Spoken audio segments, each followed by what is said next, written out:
Welcome to Your Story Doesn't End Here, the mental health podcast for military and veterans.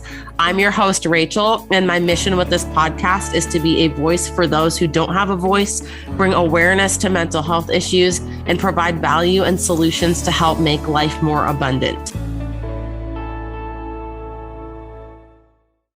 Hey everyone. So today I wanted to do something a little different than the flow that we've been going on the last couple episodes. And I was initially going to come on here and tell the stories of my sexual assaults throughout my lifetime and throughout the time in the Navy, but decided to go in a different direction because over the last day and a half, I have been fully immersed in an event by Tony Robbins, if you're familiar with him. He's a motivational speaker, a coach. He's worked with top-level people around the globe, presidents, celebrities, you name it, billionaires. And the event's called Unleash the Power Within. And so this is going to be really quick because I'm actually on a break in the middle of the event right now, but I was really thinking about a lot of events in my life, mainly the things that have happened in my life that are negative. So a lot of these events happened while I was in the military. Some of them happened before, some of them happened after. And if there's one piece of advice that I could give anyone in the world, it is that everything in your life happens for you. And the minute that you realize that and figure that out and really embody that is when you become fully free. And it's so easy to just say that, everything in life happens for me and just waiting for something to happen. There's so many layers that need to be peeled back. I spent the last year and a half of my life deep diving into personal development and trying to figure out ways to change my life for the better. And I'll tell you that I didn't actually hit a breakthrough and figure out what the root cause of everything was until during this event. But I think it was when I was around 27 years old that I first started making connections between why I am the way I am today and my childhood. And they say that the brain doesn't fully mature until I don't know, don't quote me on this, but I think somewhere near our 30s. And it's really beautiful just reflecting on traumas and beautiful moments and just looking at the timeline of events in my life and seeing how they created what I have today. I'll give you an example so you understand what I'm talking about. So I first enlisted in the Navy in 2012. A lot of people don't know that. And I was in a really toxic relationship at that time.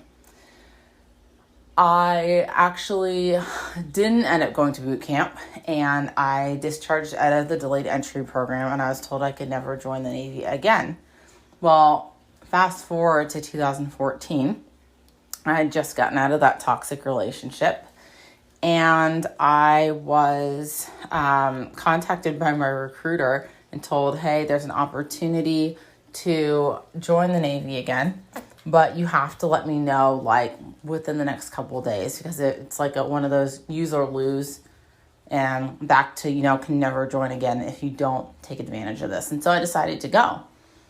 And it's I want to say it was a very spur of the moment decision. I didn't really spend a lot of time thinking about it, but I'm from Iowa. I wanted to get out of Iowa. I wanted something different. Realistically, I just wanted to disrupt the pattern in my life. And I didn't really have any specific plan for what my life would look like in the military. I wanted to be an air rescue swimmer. Joining that time around, it didn't work out. I ended up being an aviation electronics technician. But man, when I look at the series of events that unfolded in my life, deciding to join the Navy, which was a result of a toxic relationship, which I didn't go back that far and thinking, every single event that led up to that. But this toxic relationship, which caused me so much pain, led to me joining the Navy, which caused its own source of pain too. And then on top of that, because of the pain and the adversity that I experienced in the Navy, I have been able to create this. And I have been able to meet incredible human beings, and I've been able to understand so many things about my own life. And out of all that pain comes so much beauty. And so, something that I've learned, and I've learned this before, is that two things in life motivate human beings: pain and pleasure.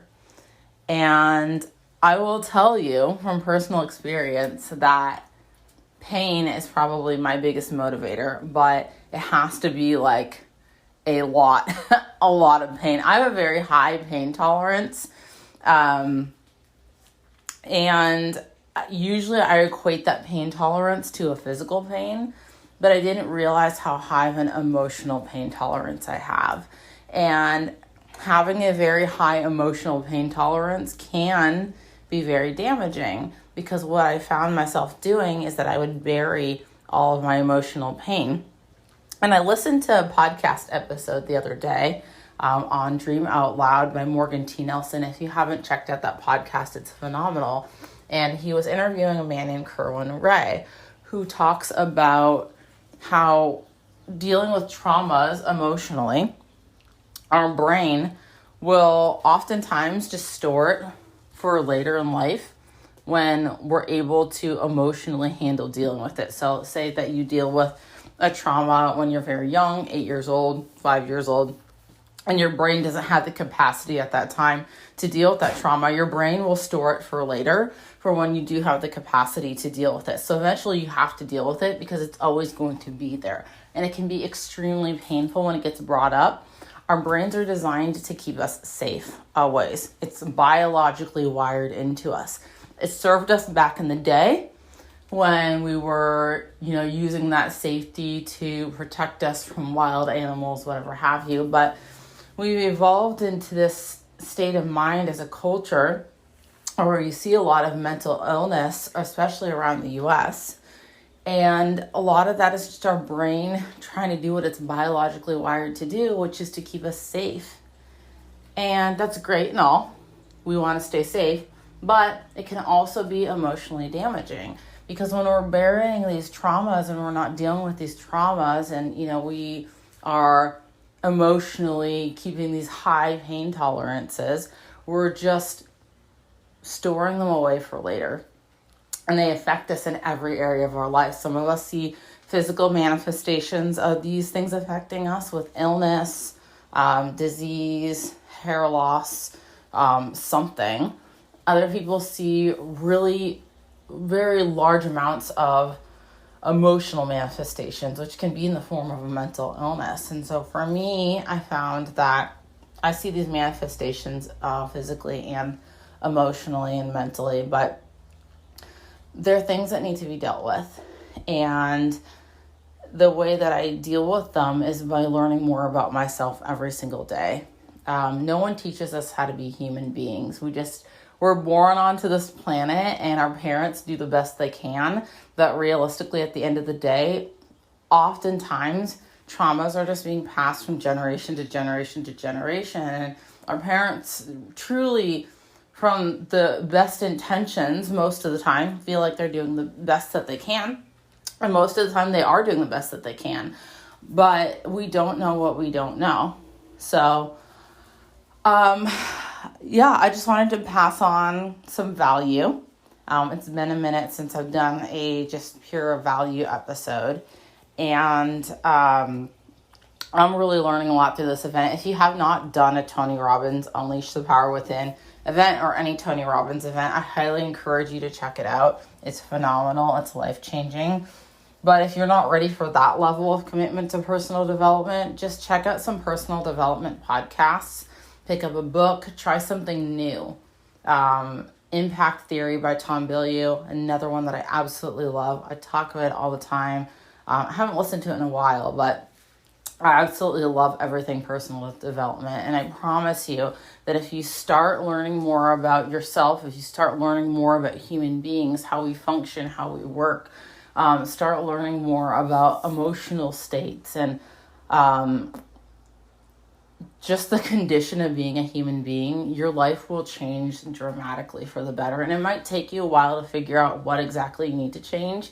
For me, I found that over the last year, I was trying to tackle all these little elements of what I needed to change, but I wasn't really getting to the deep root of things. And that's why it was really frustrating for me when I felt like I created this massive amount of change and then I felt like I fell backwards. But we're never failing if we're learning a lesson. And it's really important to always remember that. So that's really all I had to share today. Really short, sweet, to the point episode. I hope that you guys got some value from this.